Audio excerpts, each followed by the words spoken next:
What's up, YouTube? This is Derek Jones Talks 2 page coming at you. Um, this is going to be a real quick one, maybe 6, 7 minutes, not long. Um, I wanted to touch on something that I had heard. It's not new, and I heard about it a while ago. And this is pertaining to Brother Polight and the young god, what's his name? Pharaoh. Okay.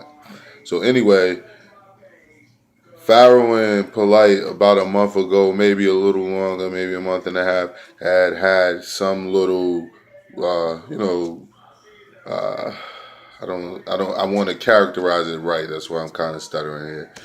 They had a little disagreement and a little tit for tat thing going. It seemed like, and I don't want to minimize it and make it look like it's, they're tit for tat saying that as though they're childish or whatever. But some of the things that Polite said, man, kind of rubbed me really the wrong way, and I'll tell you why.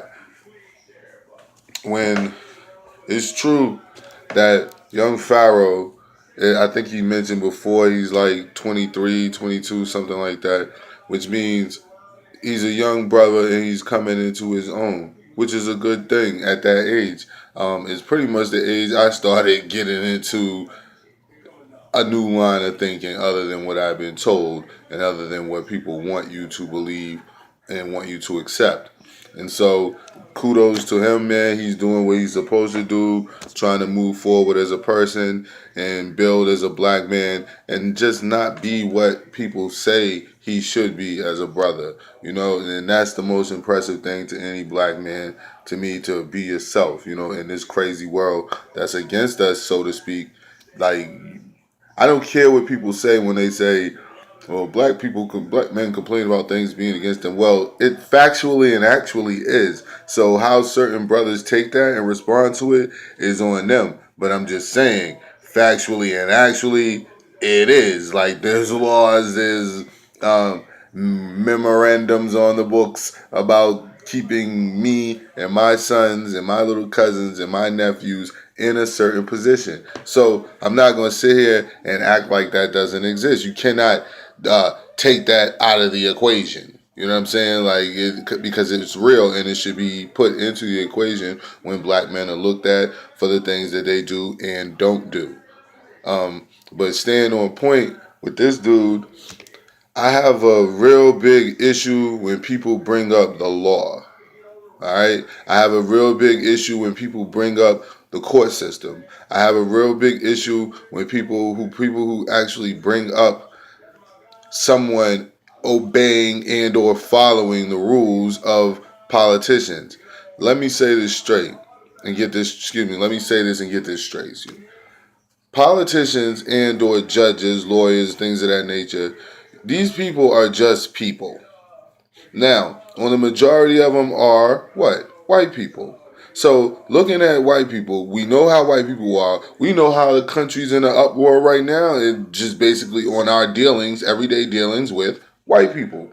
So, what you're going to tell me is you're going to knock somebody or bring up somebody supposedly being in jail as a negative when the people who put them there are the worst fucking people walking around on the planet. So stop doing that shit, man. Stop bringing up jail or somebody who went to prison or someone who might be stuck on probation. He's a black man in America. It was designed for him to be on that. The fuck? Like this, like how do you ignore that? How do you go about your business making statements about this man, about his supposed criminal history, whatever it is, and acting like these things aren't a factor, like the people who are putting them there are blameless angels who deserve the right to judge other people because they are blameless angels.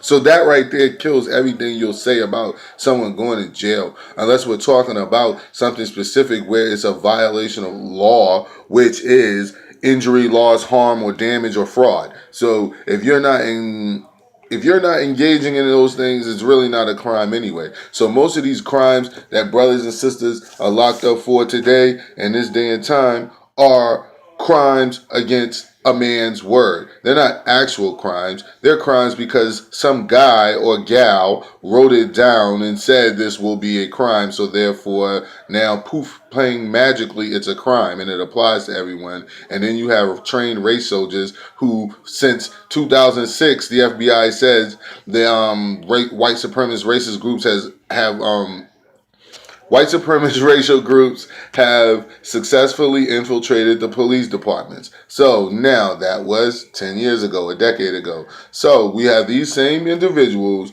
who are Ku Klux Klan members, however you want to call them, whatever groups they call themselves. They all fucking have some weird ass names and groups to them, and I don't care to study it or look it up to see who they are. But at the same time, like, these people have successfully infiltrated the police force. So you have crooked, lying people who call judges and politicians, who don't say that I'm the only one calling them crooked, because every American I know, every American in every fucking 2-block radius says openly that we are selecting what? Between the lesser of two evils. Therefore, you're calling the politicians evil. You know they're evil. And this is a common fact, a common acceptance. Let's not call it a fact. It's a common acceptance. I believe it's a fact. But believing a fact is not possible. It's either a fact or it isn't. And you're believing in it really doesn't matter. But at the same time, staying on point, this brother's bringing that shit up, Polight, bringing that shit up about Pharoah, using that as some sort of way to discredit this dude. And that right there is corny. That's what white people do, G.